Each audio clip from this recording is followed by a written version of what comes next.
Welcome friends, फिर एक बार। और मैं हूं राहुल और इस वीडियो में हम चलेंगे प्राचीन कोकण में। वैसे तो प्राचीन कोकण हमने रत्नागिरी के दूसरे दिन ही कंप्लीट किया था, लेकिन प्राचीन कोकण इतना बड़ा है कि उसका अलग से एपिसोड बनाना पड़ रहा है। सो एंजॉय कीजिए प्राचीन कोकण। जन्म नक्षत्रानुसार एक वृक्ष आराध्य वृक्ष म्हणून मानला जातो. त्यांची पूजा अर्चा केल्यास त्या व्यक्तीला धन सौख्य आरोग्य प्राप्त होते. बाहेर बोर्ड लावलाय, जाताना तो तुम्ही पाहू शकता. वड पिंपळ यांना पवित्र मानतात, तसेच त्यांना दीर्घायुष्याची प्रतीके मानलेली आहे. याला पिंपळ पार म्हणतात, कारण त्याच्या भोवती जो दगडी कठ्ठा बांधलाय त्याला कोकणी भाषेमध्ये पार असं म्हणतात. हा पार 400 वर्षापूर्वी बांधला गेला. जेव्हा पार बांधला गेला त्यावेळी तिथे पिंपळाचं रोप लावण्यात आलं, म्हणजेच हा पिंपळ सुद्धा 400 वर्षापूर्वीचा जुनाच आहे. तेली कविता कवी माधव यांनी 100 वर्षापूर्वी लिहिली. चिपळूण येथे झालेल्या पहिल्या कोकण मराठी साहित्य संमेलनामध्ये या कवितेला कोकणाची प्रातिनिधिक कविता म्हणून स्वीकारण्यात आली. या कवितेत कवींनी कोकणच्या निसर्ग सौंदर्याचे सुंदर असे वर्णन केले. या कवितेमध्ये नंदनवन हा शब्द आलाय. या नंदनवन शब्दाचा अर्थ आहे स्वर्गातील इंद्राची बाग. ती जितकी सुंदर आहे तितके आपले कोकणही सुंदर आहे. ही वर्तमान काळ, गुहेच्या पलीकडे 500 वर्षापूर्वीचा भूतकाळ. इथून पुढे पाहणारात 500 वर्षापूर्वी कोकणी माणसं कशी राहत होती, त्यांची समाज रचना, ग्राम रचना, खाद्य संस्कृती, परंपरा कशा होत्या. गुहेतून येताना वाकून या.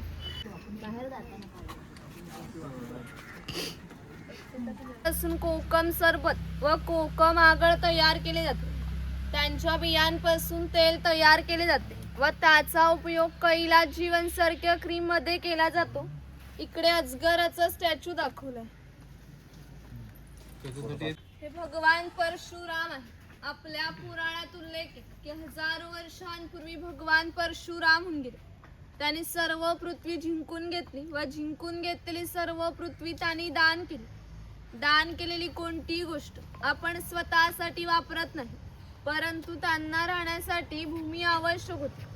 आपण ज्या ठिकाणी उभे आहोत त्या ठिकाणी हजारो वर्षापूर्वी समुद्र होता. त्याच्याशी त्यांनी युद्ध केले व त्याला 40 ते 50 किलोमीटर पाठीमागे ढकलले व या सुंदर कोकण प्रदेशाची निर्मिती केली. म्हणून या कोकण प्रदेशाला परशुरामांची भूमी असेही म्हणतात. जंतुनाशक असतात. शेतकरी त्यांचा उपयोग धान्य साठवण्यासाठी व गरम मसाल्याच्या पदार्थांमध्येही केला जातो. मंदिर आहे. पूर्वी धार्मिक संस्था गाव नियंत्रण करत असत. गावातील गावकरी येथे एकत्र येत असत. गावातील 2 व्यक्तींमध्ये भांडण झाल्यास सगळ्या गाव येथे एकत्र येऊन गावप्रमुख त्यांच्या समोर न्यायदान करत असते. तसेच गावातील सार्वजनिक कामे, पाखाड्या बांधणे, लाकडी साकव बांधणे इत्यादी कामे कुणी कुठे व कधी करायची याचा निर्णय गावकरी येथे बसून घेत असत. याचे वैशिष्ट्य म्हणजे जगभर अशी प्रथा आहे की प्रत्येक जाती धर्माचे लोक आपापल्या देवाकडे जातात व देवाचे दर्शन घेतात. आम्ही कोकणी माणसं सुद्धा वर्षभर देवळात जाऊन देवाचे दर्शन घेतो.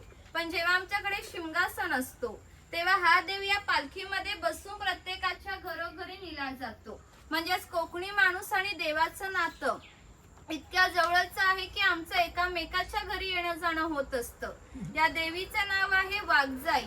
हे नाव आम्ही जाणीवपूर्वक ठेवले असं म्हणतात की ज्या निसर्गामध्ये वाघ असतो तो निसर्ग समृद्ध असतो. 500 वर्षापूर्वीचा निसर्ग असा समृद्ध होता. त्याला आमच्या भाविश्वामध्ये देवत्वाचं स्थान होतं. आम्ही कोकणी माणसे वड पिंपळ सापनाग याची पूजा करतो. म्हणजेच आम्ही निसर्ग पूजक माणसे आहोत. म्हणून या देवीचे नाव सुद्धा प्रत्यक्ष आम्ही निसर्गाशी संबंधित ठेवला आहे वाघजाई. इथे आमची काही पारंपरिक वाद्ये आहेत. लाकडी ढोल आहेत, मातीचे ताशे आहेत. यांचा खालील भाग हा मातीचा बनला आहे. हे ताशे 110 वर्षापूर्वीचे जुने आहेत. जर वाजवणारे कसबी असतील तर यांचा आवाज 1-2 किलोमीटर पर्यंत सहज जात असे. पूर्वी यांचा उपयोग संदेशवहन तसेच धार्मिक कार्यक्रमामध्ये केला जात असे. भरपूर भूत असतात.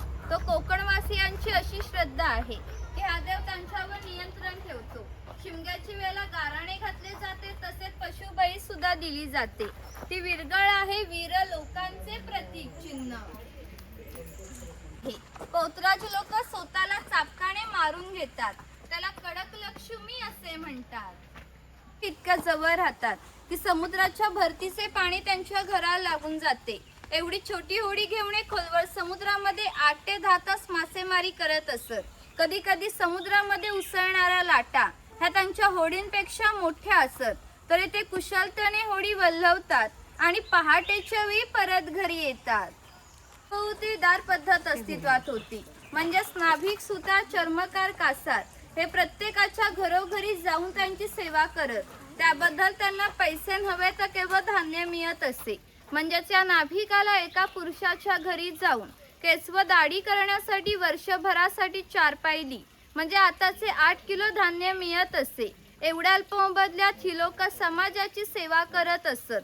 प्रथेप्रमाणे आधी आपण खोतांच्या घरी जाऊ, मग गावात फेरफटका मारू. गावातील थेट प्रतिनिधी म्हणजे खोत. धार्मिक व राजकीय पहिला सन्मान खोतांचा असे. खोत हे गावचे प्रमुख असत. ती खोतांची बायको आहे. कोकणी स्त्रिया सुंदरही होत्या आणि शूरही होत्या, परंतु त्यांना स्वतंत्र नव्हते. माझघराचं उंबरठा हीच त्यांच्यासाठी मर्यादा होती. तिथे 2 खोतांची मुले दाखवली आहेत. ते आपले पारंपरिक खेळ सोंगट्या खेळत आहे. आज काही महाभारतामध्ये धर्मराज आणि दुर्योधन यांच्यामध्ये द्यूत या नावाने खेळला गेला. घराची रचना पहा. खोत ज्या उंच ओट्यावर बसले आहेत त्याला ओठी असे म्हणत. गावातील मान्यर लोक हे ओठीवर बसत. ही समोर आहे ती पडवी. गावातील सर्वसामान्य लोक पडवीत बसत असत. घराचे छप्पर बघा. वरती छोटे छप्पर आहे, मध्ये गॅप आहे, खाली मोठे छप्पर आहे. कोकणामध्ये उष्णता फार असते, त्यामुळे घरातील उष्ण हवा गॅप मधून बाहेर पडते. बाहेर थंड हवा ती जाग घेते, जेणेकरून घरातील वातावरण थंड राहते. घरासमोर अंगण आहे, अंगणात तुळस आहे. अंगण हे कोकणी घरांचे वैशिष्ट्य आहे. इथे काही अडकित्यांचे प्रकार दाखवले आहेत.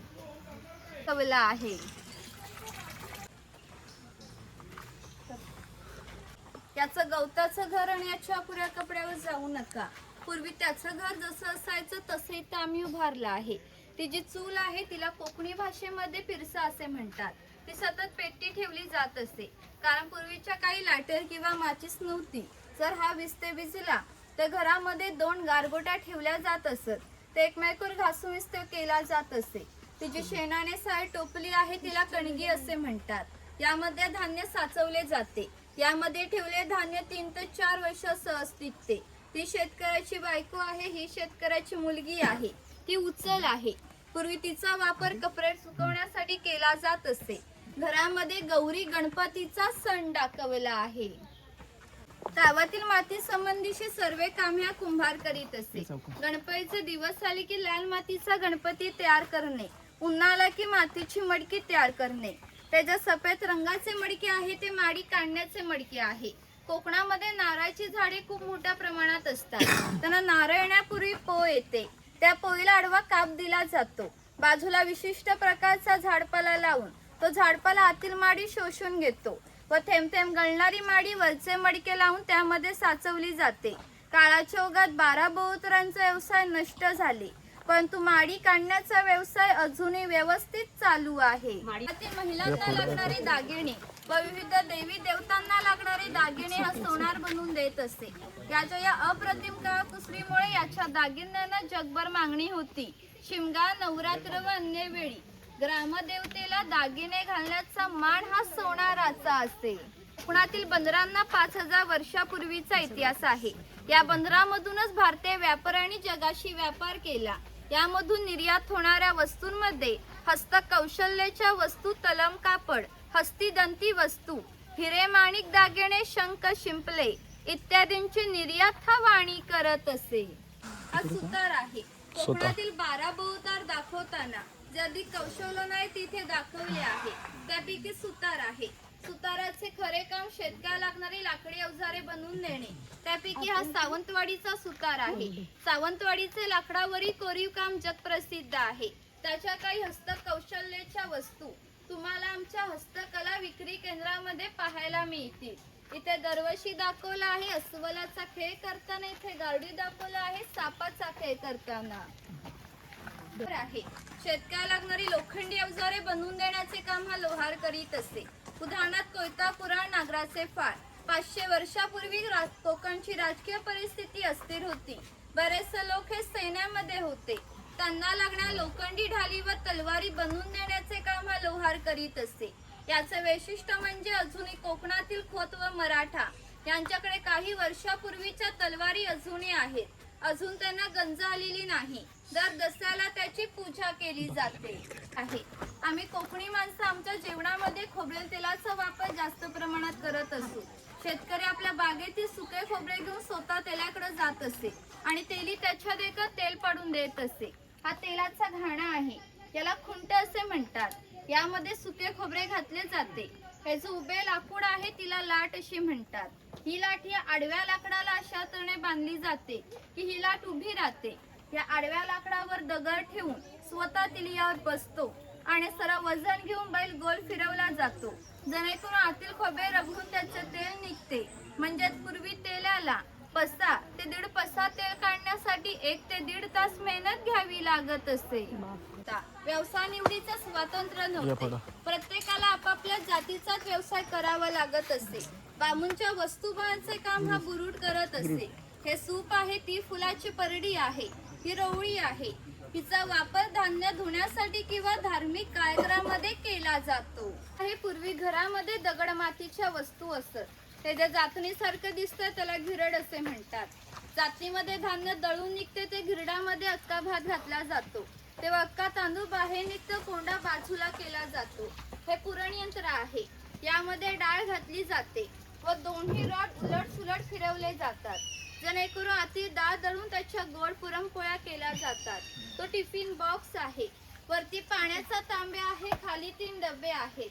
बाजूला 2 चमचे आहेत, दोन्ही साईडला लॉक आहे. तिथे वरती काही लाकडी चमच्यांचे प्रकार दाखवले आहे. आसार आहे.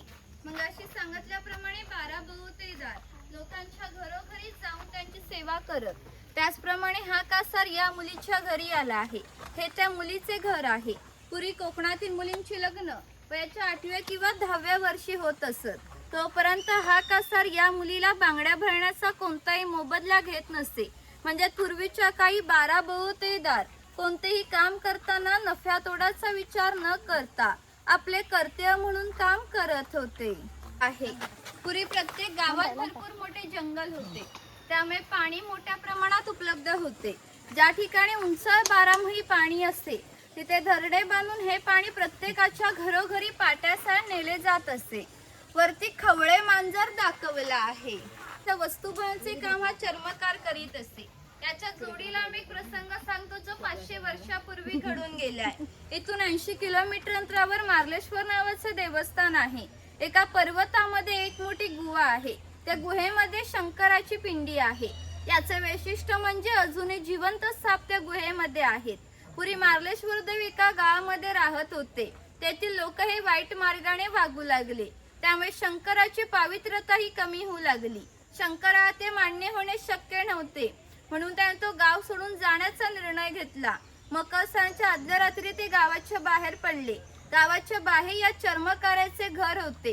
चर्मकार हा गरीब पण श्रद्धाळ व नीतिवान होता. शंकराने कुठल्याही प्रकारचा जातीभेद न करता या चर्मकाराला मशाल दाखवण्याची विनंती केली. चर्मकाराने सुद्धा अति देवभाव समजून मशाल दाखवण्यास सुरुवात केली. आज ज्या ठिकाणी मार्लेश्वर देवस्थान आहे त्या ठिकाणी जाऊन शंकराने आपले खरू प्रकट केले. या चर्मकारात दर्शन दिले व त्याला सांगितले यापुढे मी इथेच राहणार. जवळजवळ या गोष्टीला 500 वर्ष होऊन गेली, परंतु दरवर्षी मकर संक्रांतीला शंकराच्या मूळ गावून पालखी निघते. तिला मशाल दाखवण्याचे काम आजही चर्मकाराचा वंशज करतो. या मराठी शब्दाचा अर्थ आहे ज्याच्याकडे भरपूर धन आहे तो. पूर्वी हे धनगर लोक इतक्या दुर्गम ठिकाणी राहत की त्यांना पहिला बस स्टॉप हा 10 ते 12 किलोमीटर अंतरावर लागत असे. जेव्हा हे लोक गावात येत असत तेव्हा त्यांच्यात पायाच्या चांबड्याच्या वाणा, खांद्यावर फाटकी घोंगडी आणि हातात घुंगराची काठी असे. अशा वेशभूषेत ते गावात येत असत. असे असले तरी प्रत्येक धनगर हा 8 ते 10 म्हशींचा व 100 ते 125 गायींचा मालक असे. जर त्यांची विक्री करायची म्हटली तर त्याची किंमत काहीशा लाखांमध्ये जात असे. एवढ्या धनसंपत्तीचा मालक हा धनगर असे. परंतु कोकणी लोकांची राहणीमान साधी असल्याने या लोकांची राहणी सुद्धा अशी साधी होती.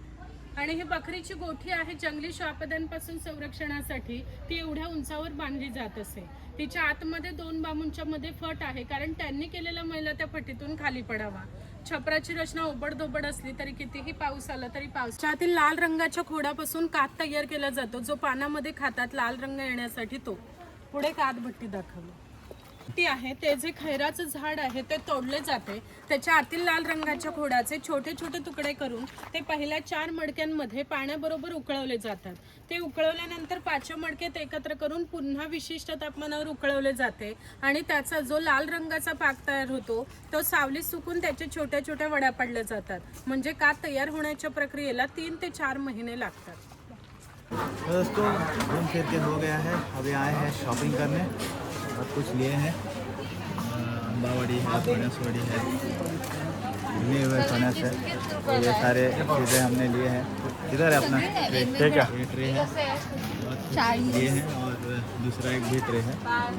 अगर आपको चाहिए तो आप यहाँ पे कोकण का नाम है क्या कोकण प्राचीन कोकण आके म्यूजियम। यहाँ पे बहुत कुछ मिलता है। तो दोस्तों इस प्रकार प्राचीन कोकण का सफ़र हो गया है पूरा। इसमें आपको क्या पसंद आया वो कमेंट कीजिए, वीडियो को लाइक कीजिए और चैनल को सब्सक्राइब करना मत भूलना।